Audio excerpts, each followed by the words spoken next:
Welcome to TYT Sports. It's Monday, which means we are on with the True Geordie, Brian Davis. Brian, thank you for joining us so much again, bringing you some the dynamic duo just here to talk about some Premier League action. So, I mean, no point of wasting some time. Let's get right into it. Penalties galore.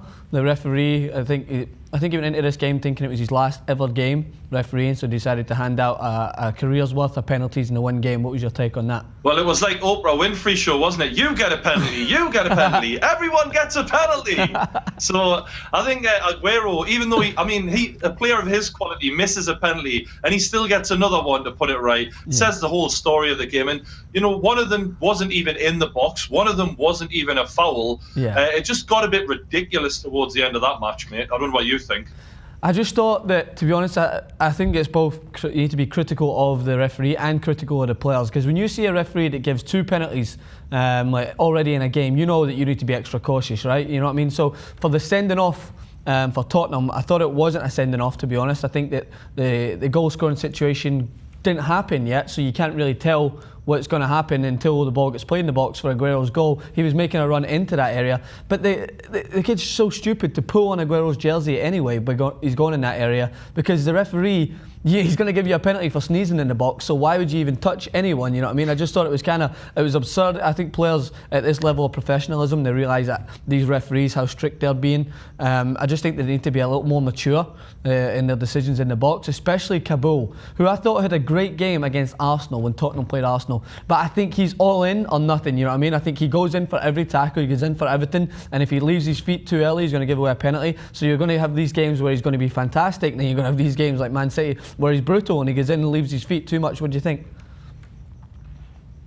Well, when you look at Kabul, as I totally agree with you, against Arsenal he was absolutely fantastic. But then, from the word go in this match, Aguero picks the ball up. Now, if you've got Aguero, he's going to want to come into the centre of the box, take a shot and get his shot away. Yeah. You've got to show him down on his left-hand side and force him to just get a cross in. Yeah. This time, Aguero cuts on the right-hand side, gets his shot away. First goal, Kabul. Congratulations, mate. Total fucking cock up. Against Silva, he then gives the penalty away. You don't leave your leg out like that against David Silva. Yeah, the kid dribbles so nimbly. I mean, he's like a ballerina in the box. He's going to take that every single time. So yeah, that was a massive mistake for me. And to get on to your point about Fazio, who brought down Aguero, that was a definite penalty, no doubt about it. Pulling on a shirt in the box, especially with this referee, you're asking to get given a penalty against you. However, it wasn't a sending off. The ball hadn't even arrived at Aguero at that point in time. It still had to go past two defenders before it even got to Aguero. So for me, how can you class that as a goal scoring opportunity when the lad hasn't even got a fucking ball yet? Unbelievable. Yeah, the referee is definitely on one. But then I think you got to take the positives away from the game as well. I think the scoreline absolutely flattered Man City. I thought that 4-1 was a little over the top, because we considering the penalty kicks, even with the Aguero missing one, I thought it was a lot closer a game of that. And then you've got Soldado. How much was 30 million? You can't fucking score from 12 yards out to put your team back to 2-2. Not even that, but give it a good shot. At least try and put something on it. I thought that Joe Hart was a good goalkeeper. I've always think Joe Hart's a good goalkeeper. I thought he had a great game this game, especially stopping the one-on-one at the start and then having this save towards a crucial moment in the game. I think he won the game for Manchester City. So, but I think that Pochettino's got his work cut out for him to try and get this killer edge, because I think they've got a good stable team in there. I would get rid of Kabul unless you're going to get him to tame himself and try and worry about standing up more and being a Premier League defender and showing people out wide, and don't let him come in the middle to try and get onto their best foot. But I think that he needs work up top. I think Adebayor and Soldado have not got that killer instinct that you need at this level. You need someone up there. Even they looked at teams like Southampton last year when they were mixing it with the big teams, because they had a killer instinct up top and Ricky Lambert would bring in goals. They don't have that, Tottenham, and I don't think they have had it since you had Jermaine Defoe in his day. And I think they need someone in there to be able to go in and put in the goals when games are like 2-1 like that. You need someone to come in there, step up, put the game to 2-2, and I think they might have even get a draw out of that.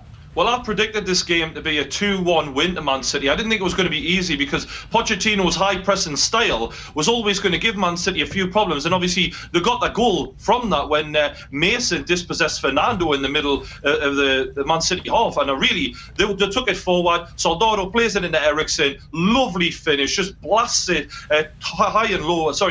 In the top corner of Manchester City's goal. Joe Hart tries to get a leg onto it. Goes in off the bar. A great goal by Eriksen. Eriksen, and to me, when they got that penalty, it was 2-1 to Manchester City. At that point, you're sitting there thinking, all right, bury it, Soldado. You're useless at everything, but at least you can score a fucking penalty. Goes 2-2, and at that point, if it does go 2-2, Manchester City are going to be on the ropes. The pressure's all on the champions, and Spurs can then shut up shop and basically stifle them for the rest of the game and get a point out of that game. So I thought Spurs were very unlucky. We can take a lot of positives. Eriksen, fantastic. He is too good for Spurs at this point in time. Like you say, they do need a top draw centre-back and also a top-class striker. Right now, the core of their team is severely lacking. Yeah. That's what I mean. I watched, I don't know if you checked in my latest tactics video, but I swear I'd done my tactics video and I should have just went to the bookies back home. If I was back home, I would just put a bet on exactly what I predicted. I said at the start in the video, the only thing that Tottenham would have to score against Man City would be an Eriksen shot from outside the box. I swear I could have put $10 on that or something, got myself some money, and he made that shot. But then the same thing I said about Man City, I said that if they played Frank Lampard, it would allow them to press higher up the field and give them another alternative in the box, because you know Lampard's runs are so intelligent, and everything was going well. They got a penalty, Lampard helped set up the goal, they got a penalty from him being clipped, and I was thinking, my God, my tactics video looks good. And then obviously he's getting on a little bit and he goes down with a gust of wind, and that's him out for maybe, I don't know how long he's going to be going. So but I was looking good until that moment in time. But do you think Lampard gives that extra edge to Man City in there? Yeah, Lampard definitely looked a lot better than he has done. When he first came to Manchester City, he wasn't fully fit. The games were just passing him by. He looked like an old man. And unfortunately, I think he did have a great impact on the game. He did get injured. This might be the last time we see Lampard in the Premier League. He might end up going back to America. I'm not sure what's going to happen. For me, the biggest difference in this game, quite clearly, Sergio Aguero. What a player. I mean, this kid, he gets compared a lot. Sometimes I've been saying in the past, is he an A-level player or is he a B+? You know, like B+, like Wayne Rooney type player. Is he at that level or is he going to be an A-level player? Well, so far this season, he looks like an A-level player, like up there with the best of them. And I'm looking forward to seeing what he can do if he can stay fully fit. Yeah, so that's him surpassed Diego Costa, right, in the goals for the league this year, because he banged in 4 and Diego Costa obviously out injured. So it'll be interesting to see how this season pans out and who's going to take the top spot for goalkeepers. But thanks again, Brian Davis, aka the True Geordie. Make sure to subscribe to his channel. Great coverage on the Premier League games. So make sure to stay tuned for that. And obviously every Monday here on TYT Sports, the dynamic duo here giving you no shit and just telling you what you should be hearing about football. Thanks again, Brian.